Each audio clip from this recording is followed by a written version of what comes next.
form a producer responsibility organization to implement a program for the post-consumer management of their products. Among the bill's requirements, a producer responsibility organization would need to register with the Department of Ecology by 2027, pay for needs assessments with respect to the management of covered textile products, and the first of these needs assessments would be due in 2028, and it would need to be updated every 5 years afterwards. Producer responsibility organizations for textiles and apparel would submit a plan to the Department of Ecology for the post-consumer management of their products by January 1, 2029. That plan, similar to other producer responsibility laws, would need to cover a number of specified items that generally relate to how the program would collect, transport, and process collected textile and apparel articles. The producer responsibility organization would need to have a complete plan that would be able to be implemented beginning in April 1, 2031, and then fully implemented by January 1, 2032. After the plan began being implemented, the producer responsibility organization would be responsible for submitting annual reports. Under this plan, they would be held to achieving performance standards set in their plan, which the Department of Ecology would have the authority to adjust beginning in 2033. Under the program, a producer responsibility organization must approve collection sites that agree to meet minimum legal and producer responsibility organization established standards for collection sites. Authorized collectors and sorters under the program would be allowed to divert reusable textiles and apparel for sale in secondhand markets. The collection system would need to meet minimum convenience standards that are based on both geography and population. The producer responsibility organization would need to conduct an education and outreach campaign related to the program. It would pay all administrative costs for the program and would need to be funded by producers in an equitable manner based on the sales volumes of producers and on eco-modulated fees that are intended to incentivize design choices that facilitate repair, reuse, and recycling. The producer responsibility organization would need to submit as part of this plan a 5-year budget and then undergo annual independent financial audits. As I mentioned a little bit, the Department of Ecology would have a role in administration and oversight for this program, including registration from producer responsibility organizations, review of plans, annual reports, determinations of compliance. Ecology's oversight costs would be paid for by the producer responsibility organization in an annual fee, and then the Ecology would have authority to impose penalties for violation of program requirements. So that's an overview of the program. Happy to answer any questions. Representative Barnard. Thank you, Madam Chair. Jacob, that was really good. I'm hoping you will take a little bit of time to explain to me the definition of producers and at what point a retailer becomes a producer, if it's just overseas, if there's no way of connecting and that type of thing. At what point would a producer become a retailer? It's a great question. So similar to other producer responsibility laws that we have enacted in the state and that you've heard in this committee, there is a tiered and somewhat nuanced definition of producer. Generally, a producer can be a person that manufactures a product, that owns a brand associated with a product, imports the product into the state, distributes it into the state, or otherwise is sort of the first point of commerce in the state. And so in an instance where a manufacturer, like the person that's actually making the product, is not doing business in Washington and is therefore not subject to state regulation under the sort of definition of producer, the producer would be, could be, the person that imports it into the state, distributes it into the state. In that case, there are certainly instances in which a retail organization could be the producer under this definition. Similarly, a retailer that owned a brand would also potentially be a producer, but it's sort of the definition has like 7 parts, and it's sort of a fact-specific analysis depending on the supply chain. Thanks for that explanation. So I'm also trying to wrap my head around producer responsibility organizations and how many of those do you foresee being put into place in Washington State? And also, what if there's no organization set up? Would it just be the actual producer that would have to do that themselves? So when you say how many organizations would there be? I mean, the bill basically provides for the first plan period that there could be one. Although all of these laws, producer responsibility laws, sort of leave the option for individual producers to assume all of the obligations that are generally assigned to a producer responsibility organization. So if a individual company wanted to go it alone and meet all the standards set for a producer responsibility organization, there could be multiple in that case. So yeah, I think that's the short answer. Yeah. Representative Fye. Thank you, Madam Chair. Jacob, thank you for the great report as always. I noticed the fiscal note has about $1 million. I guess it's in 25-27.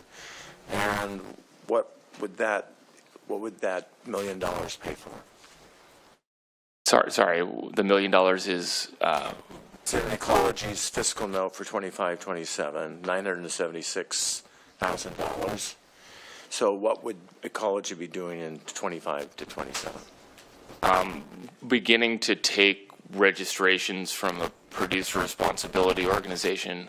I guess I'd need to review the fiscal note a little more closely and get back to you on what actually went into the cost that they were building out for that.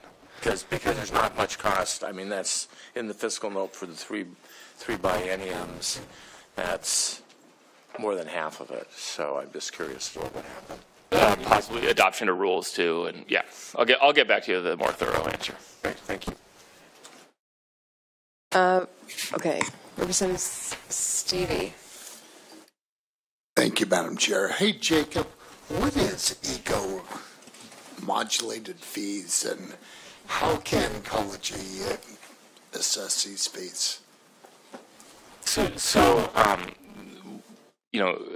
this is a concept I think that's been referenced in a couple of bills that you've heard this year. In this bill, eco-modulated fees are described as sort of having an intent to incentivize, recycling, reuse, repair of covered textiles, as well as what the bill terms malice fees, or basically disincentives for things that don't contribute to the outcomes and performance targets that are supposed to be achieved under this program.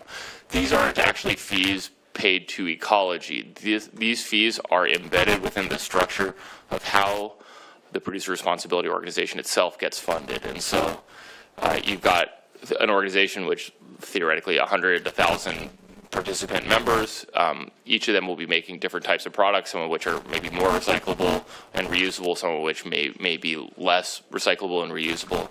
And so depending on sort of both sales volume, which is a criteria for how producers fund the producer responsibility organization, but also the types of products that are being made by each of those producers, they might bear sort of a different relative financial responsibility for paying towards the producer responsibility organization's overall cost. So it's a mechanism used to assess the fees to the individual members, not part of the fee that the producer responsibility organization then pays to Ecology. The fee paid to Ecology is just one of the many expenses that the producer responsibility organization would have, and that's just based on Ecology's oversight costs. Thank you. Representative Dye. I don't need to ask. Oh, okay. Okay, all right. Seeing no further questions, let's hear from Chair Reeves. Thank you, Madam Chair, Vice Chair Hunt, Ranking Member Dye, members of the committee. For the record, my name is Christine Reeves. I have the honor and the privilege of serving as the state representative from the 30th Legislative District, South King County, Federal Way area. I'm honored to be joining you, I think, for the very first time here in this committee, at least this year, to present this bill idea to you all. As many of you know, and most of us here, we have obligations to wear certain types of clothing. We have uniforms that we wear, but what we've seen over the course of time is that fewer and fewer of these items are getting repaired or recycled. I don't know about you all, but when I grew up in Eastern Washington. For me, an exciting day was the opportunity to drive to Spokane and get to go to the Goodwill because we didn't have a lot of money, and that's where I got to go shopping. And back in the day, Goodwill was a great place for us to take, Madam Chair, I apologize. I realized I just called out a business by name. I apologize. I will say, had the opportunity to go to clothing establishments that received other people's clothing and returned that clothing back into community. What I will say is, for a lot of people, that was where, when you were done with your clothing and you wanted to contribute it back to the community, you had the opportunity to pass it along so that other folks could benefit from that. What many of you may not know is that these days, even companies and organizations that are taking in secondhand clothing are struggling to be able to address the capacity with which they are receiving those textile products. And so what you're starting to see is a lot of people turning that away. Even more so, you're starting to see a lot more people put their clothing into trash bins, garbage receptacles. That to me seems like the antithesis of what we're trying to accomplish in a society that says that we care about consumer waste, that we care about making sure that our planet is taken care of. I know for me, as a mom of a 10-year-old who's about to raid my closet, I want to make sure that we are contributing to our communities in such a way that we're encouraging the repair and the reuse and the recycling of these materials in a strategic way. I think this bill before you, what I would tell you is, I'd love to say it's a good little bill. It is not. It is a big, heavy, meaty, complex discussion about the kind of community that we want to use. I would encourage folks to think about this as a first-year conversation starter bill. The bill is built upon work that was just passed, I think in December, I want to say, in California. I want to credit our staff who, one, turned this bill around very quickly, but more importantly, did an excellent job of incorporating all of the things that we care about here in Washington and the good work that this committee and this legislature has done to build out programs and processes relative to producer responsibility systems in Washington to ensure that this bill incorporates those while building on the model from California. While I would say that this would be only the second bill in the country were it to be passed, it doesn't mean that Washington shouldn't be leading on this. And I think at a time that is critical for us to be thinking about circular economies, this is a place and an industry that we need to be tasking to have that conversation and to do that work. So the bill before you, Madam Chair, is one that is intended to be a conversation starter. I think the success of this bill this year would be to bring together folks who agree, who disagree, who maybe have great suggestions on how we could perfect this ginormous bill, to make sure that it's working for everybody in our communities. But ultimately, the problem we are trying to solve is ensuring that we are preventing textile products from ending up in our landfills. And the last I will say, Madam Chair, is this is actually inspired for me to get into this space by a constituent that I have in my community who leads with her full heart in this space. She runs the South King County Tool Library. Her name's Amanda Miller. And while that might sound weird, why would a tool library care about clothing? But what we found in our community was that the same aspects of our community that were in need of places to take these textile products, she stepped up in our community and said, you know what? I've got folks coming to get tools to be reused and reincorporated in the community. What can we be doing to think about how we reincorporate clothing and textiles into our community as well? And so I want to give all due credit to my constituent Amanda for pushing me on this issue and encouraging me to engage in a place that I maybe haven't been as comfortable before, but I'm really excited to dig in. I'm excited to do the work, and I'm excited to partner with all of you to figure out how we solve this pretty big problem. With that, Madam Chair, I'm happy to stand for any questions. Representative Dye. Thank you, Chair Dolio, and thank you, Rep. Reeves, for your work. I love big bill ideas, and as long as I've been in agriculture, the United States has really struggled with the textile industry and being able to compete with Southeast Asia and their textile industry.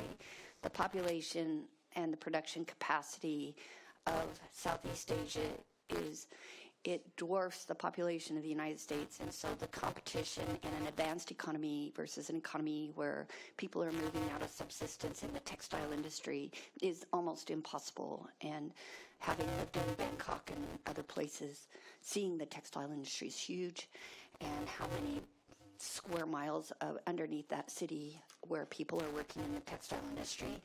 So that superabundance that we experience in this country over the last 4 or 5 decades has been significant, and I am trying to wrap my head around your big idea because I'm a passionate thrifter, but We should go thrifting sometime. yes. Look forward to it. But you know, how do you imagine putting a burden on our U.S. textile industry, one more burden, going to improve the situation where we're being outcompeted by Southeast Asia? That's a great question, Representative Dye, and one that I think there will be other folks who join me on the dais today or at the testimony table who will be able to kind of speak more eloquently to the size, the scope, and the economics of the problem that we are trying to solve. So I would hate to misrepresent any of that data. But I would also say that it is not the first time that we have the opportunity to take on big challenges like this. What I can commit to you, Representative Dye, and hopefully what you know about me, is I'm not afraid to tackle big problems, but I'm going to do it kind of with 3 rules. I'm going to be citizen-centered, problem-solving, and solution-oriented focused. I'm going to do it in a civil and constructive way, and I'm going to do it collaboratively. And so that's why I would really say that for me, this is a conversation starter bill for us to really wrap our heads in Washington around the size and scope of this problem. Where do we have specific companies or constituents that will be most directly impacted by this, and for us to really lean in and do the work to engage in the hard conversation of solving this really big problem. So thank you. Representative Barnard. Hi, thank you Hi, so good much, morning. Rep. Reeves. Good to see you. Speaking of textiles, I love that color on you. It's great. Wow, okay, thank That you is so like much. the 10th compliment she's gotten today. All righty. That threw me off a little bit. Sorry. As a mother of 6, I consider myself the ultimate recycler in clothing. I had 4 girls, and when I bought a sweater, that sweater went from oldest all the way down to the youngest. I had 2 boys, so they each, they saw their share of hand-me-down clothing. And, after they have grown, there's a lot of clothing left over with patched knees, mostly patched knees in jeans. There's a lot of patching going on with jeans in my house.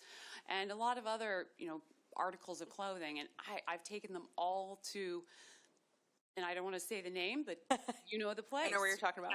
And I have been absolutely so incredibly impressed with that organization that they take it all, and they send it out to third world countries, and they sell what they can in the States, and just what they're doing is makes me feel good about hand-me-downs and then sending it off to be used elsewhere. And so I guess I don't understand. Help me understand why we need to put what they're already doing on the producer. So I think I would frame the problem like this, Representative Barnard, that in spaces where fast fashion is accelerating, and by that I mean it has become so inexpensive for producers to produce mass quantities of these textile products, to the point where it is cheaper for me to throw that product away than it is for me to maybe spend the $5 to go to the gas, to get gas to take it to this particular organization. The challenge that we have is that we're now ending up with these textile products in our waste stream in a way that is not helpful to our communities, not helpful to our environment. The work that we have to do is also recognize that these organizations in a lot of ways, and I think you will see some data around this, that during the COVID epidemic, as people had a lot of time at home to be emptying their closets, you started seeing kind of these organizations being overwhelmed by the amount of product that was being given to them. And so maybe that's not your experience in the community that you're living in, but in some of the communities I live in, these organizations literally were turning people away from being able to accept products because they were getting so much in capacity. And then what happens with that? If I already packed it up and I don't want to take it home and put it back in my garage, hoping that there might be an opportunity to pass it off later, I might take it to the dump. I might take it somewhere else. I might dump it on the side of the road. There are a lot of aspects where what might be working for your community may not be working for my community. And so how do we come to a good understanding of the system at large, and how do we make sure that the system at large is working for all communities to ensure that some communities aren't being overburdened by the impacts of this low-cost production of textiles that overwhelms the system. And so the conversation I'm trying to have is how do we get to that dialogue where while it may be working for your community, it's not working for mine, and I'd like to figure out how we get to a common sense solution that works for all of our communities. Yeah. All right. Oh, Representative Rammel. Thank you, Madam Chair. And thank you, Representative Reeves. I'm really fascinated by the concept in this bill. Is it safe to say that in addition to sort of the inexpensiveness of fast fashion, there's also a quality issue that this bill could address? In other words, it's hard to reuse or recycle things that weren't made well in the first place. And is the hope here that by moving that onus of responsibility back to the producers, that we'll see more and more clothing that is more reusable in sort of the supply chain? Well, thank you for that question, Representative Rommel. And as an economic developer, I've always learned you never tell a CEO how to run their company. But what I would say is, yes, I think that is a hope that when you encourage companies to think more strategically about that life cycle model, they're hopefully building more durable products that are going to last longer. What I would also, I think, say for me is the real intent of this legislation, the underlying intent is also to get at the equity elements of that production model. And so while we may not have a lot of producers here in Washington, what we do know is that some of those producers are using countries overseas, work overseas, and then we are also shipping these textile products when we are done with them to countries overseas who are bearing the burden of our kind of fast fashion choices. And so for me, I'm really interested in how do we think about that life cycle model in such a way that not only are we being responsible about it here in the state of Washington, but we're being responsible and accountable to our global communities to ensure that we aren't contributing to this larger problem, whether it be worker wages or output waste. We've got to be thinking about that system as a system and how we integrate it in such a way that Washington's taking responsibility for its part in that problem. Okay, thank you so much. Madam Chair. We will move to testimony on this bill. If Vice Chair Hunt would call the first testifiers up, please.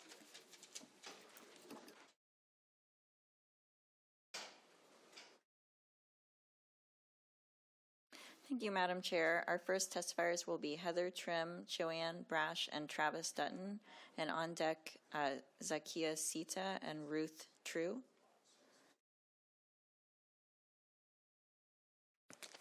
And we are starting with 2 minutes. No, sorry, apologies. 90 seconds. 90 seconds. 90 seconds. Good morning, Chair Delia and committee members. My name is Heather Trim with Zero Waste Washington. We are able to come in front of you to talk about a lot of these zero waste issues because ecology does such a great job of looking every 5 years at what is going to our landfill and incinerators. In Washington, right now, in their most recent report, 188,000 tons of textiles and apparel are going to our landfill and incinerator, and 14,000 shoes, purses, and belts. This is a lot. And that company, that nonprofit that we can't mention, can only put about 30% of what they receive on the floor to sell. The rest of it either gets bailed up and sent to other countries, pennies on the dollar, is recycled, or goes 5% roughly goes to the landfill. So the problem is they can't make the money that we hope they could make for their job programs, and are basically having to spend a lot of money to handle stuff and not make much money on the back end on some of those things that are going to other countries. There, in the United States, in 2021, we exported 725,000 tons of used apparel and textiles. The number one country it went to was Guatemala, then Canada, then Chile, then India, and then Pakistan. There are heartbreaking photos of Chile up in the mountains, beautiful area with mounds, piles, like landfill size, piles of clothing and textiles that are basically just washing off into the environment because they can't deal with it. It's too much. So the problem is we just have too much. And that is what this bill would help deal with. It also really, thank you very much. Chair Dolio, Ranking Member Dye, members of the committee, Travis Dutton representing County Solid Waste Managers. We are here in support of this bill. I want to highlight the fact that, yes, this would add to some of the ongoing funding concerns related to our broken funding system that requires things to go to the landfill to be successful. But our members feel like this is a very important product to bring to these conversations around waste reduction. Outside of the existing outlets that we've been discussing, this is also about clothing and textiles that are beyond repair or are beyond reuse and do not have a home and just become those other outlets garbage. The success of markets outside of the U.S. have expedited the rate at which we go through clothing and the amount that is being generated, and has created some ethical issues, as Heather mentioned, around where these materials go. Also, in none of the counties that I have ever worked in Washington have clothing been part of a curbside recycling program, yet they are there constantly. Our clothing is ending up in these recycling bins, and they are adding cost and difficulty to our ability to recycle what we can.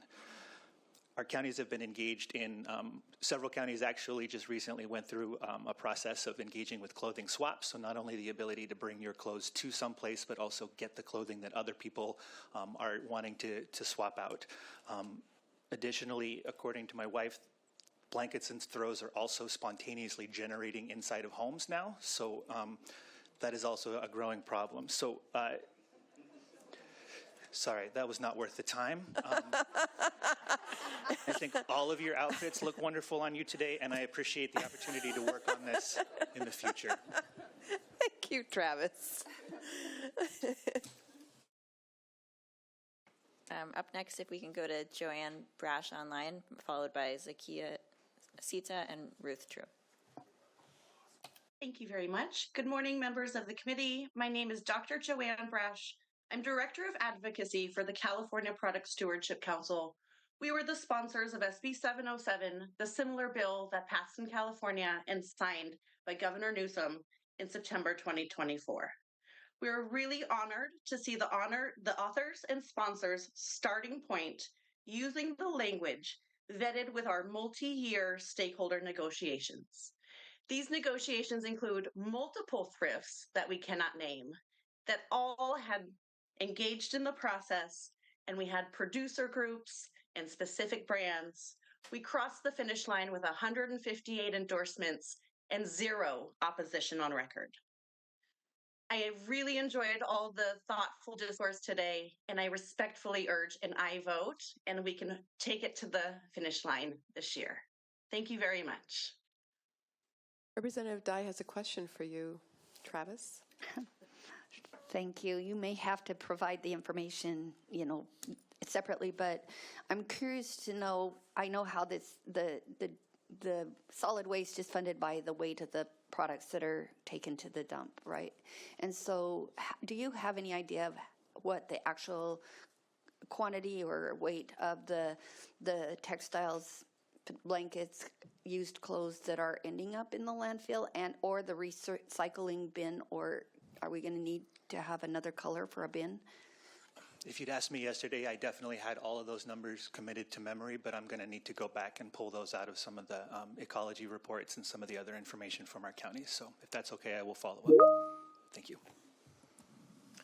Okay, seeing no other questions for this panel, Ms. Chair Hunt, who's up next?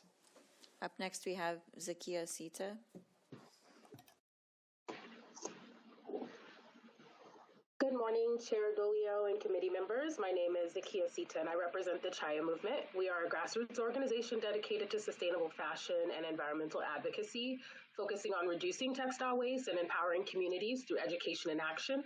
We are in support of Textile Bill 1420 because it addresses the urgent need for textile waste statewide recycling infrastructure and accountability from producers. By implementing this bill, Washington can lead the nation in creating sustainable solutions for reducing textile waste, cutting emissions, and conserving resources. Through our initiatives, we have successfully redirected over 35,000 pounds of textile from landfills. Yet this represents only a fraction of the waste generated in Washington state. Nationally, 85% of discarded textiles end up in landfills or incinerators, contributing to greenhouse gas emissions and chemical pollution. Without systemic change, this crisis will continue to grow, harming both our environment and communities. This bill directly supports and enhances community-driven efforts like ours, which promote a circular economy through clothing swaps, mending workshops, education on conscious consumption, and our advocate and training program, which focuses on workforce and leadership development. By providing systemic support and expanded access to textile recycling, this bill will allow us to broaden our impact, strengthen existing collaborations with sustainability-focused organizations such as South King Library and others, soon, and backing this legislation will ensure textile waste solutions are accessible to all Washington communities. Thank you. Thank you so much. Ruth True, and then on deck, Crystal Leatherman, Peter Godlewski, Brandon Housekeeper, and Andrew Papas. If you could come forward, that would be great. And first we'll go to Ruth. Good morning, Madam Chair Dolio, and thank you all. This is a great opportunity.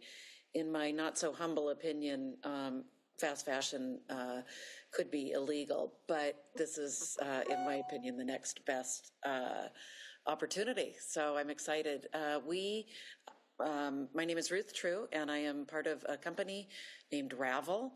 And at Ravel, we have got the we recycle textile, and we have the opportunity to take mixed fiber and create a solid new fiber. So your leggings that have spandex in it, we can take that. Our goal is to recycle post-consumer, already worn clothing, which no one globally has really mastered yet. The other thing that we are passionate about at Ravel is localism. Our first plant is in Soto in Seattle. We plan to open more to local economies where massive textile recycling takes place and help create a circular economy by recycling those textiles and creating new fiber. We really have enough fiber on this planet to last us a lifetime. I'm open to any questions. Obviously, there's a lot more, but thank you for the opportunity. Thank you so much. Are there any questions? Okay. All right. Thank you so much. Thank you, Chair, members of the committee. My name is Crystal Leatherman. On behalf of the Washington Retail Association, testifying opposed on HB 1420. While we find the intent of the bill commendable and appreciate Representative Reeves bringing this conversation forward, our members have significant concerns about the unfair and unrealistic burdens it places on retailers. While this may not be the bill's intention, in practice it leaves retailers holding the bag, and small businesses in particular will struggle with compliance and facing unnecessary administrative burdens and financial strain. There are other components of the bill that we have significant concern with. Requires much more time and dialogue than what could be provided during this moment of testimony. I really appreciate Representative Reeves identifying that this is a conversation starter and being willing and open to beginning the stakeholder process, which we are committed to coming to the table and being a part of that process. Thank you. Thank you, Chair Dolio, members of the committee. For the record, Peter Godlewski with the Association of Business, also signed in, Washington Business, also signed in with concerns this morning. Would also like to echo what Crystal said about appreciation of the prime sponsor to bring this issue forward and start a larger conversation. I think that's the appropriate way to manage a complicated issue around textile, EPR, and recycling. I would note that unlike the first bill we heard this session, which focused just on fashion, this one also loops in other types of household textiles, which includes towels, sheets, other fabric coverings, and that can create some other additional complications within how to manage the different fiber types that exist within those materials. So we think this is glad to have the conversation, glad to be here, and look forward to more conversations about this topic. Thank you. Thank you, Representative Dolio. Members of the committee, for the record, Brandon Huskeeper here today on behalf of the Northwest Grocery Retail Association, unfortunately in opposition to House Bill 1420. We agree with those comments that have been made by our retail community partners and would just quickly highlight two additional concerns for you. There, in this bill, as with many of the other EPR bills that you've heard this session, there is a convenience standard that is established in this law, which we have concerns with because at the end of the day, we think that the design of these programs is really important. And if they fail, it often falls on the retailer as a place of convenience to collect these type of materials.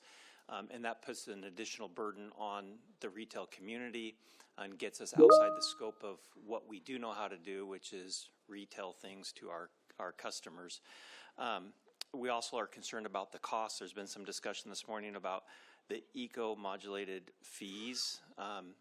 These are costs that would be borne and passed on to our customers. So we're always concerned. Front of mind for us is costs associated to our customers. And Representative Dye, at the risk of dating you and Representative Reeves, I haven't heard much from my 17-year-old over the last couple of years. But one thing I hear from him is they're going to the bins. They no longer call it thrifting, but 95% of what my son wears comes from going to the bins. So just trying to help you out, that's all. Thank you. Representative Rammel. Thank you, Madam Chair.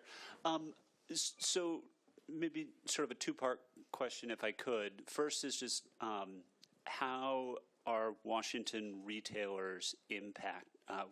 clothing retailers impacted by the sort of proliferation and escalation of online clothing sales? And sort of assuming that that's sort of self-evident question.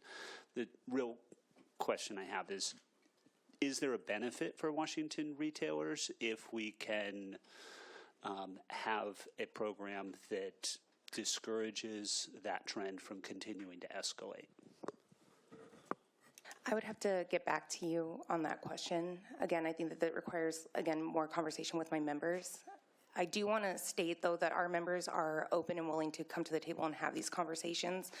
We do have many members who are Washington-based businesses who would like to, again, go through the stakeholdering process in the interim, invite you in to see what they're doing in the sustainability space, and maybe by what the work that they're already doing can better inform the development on this and other policy.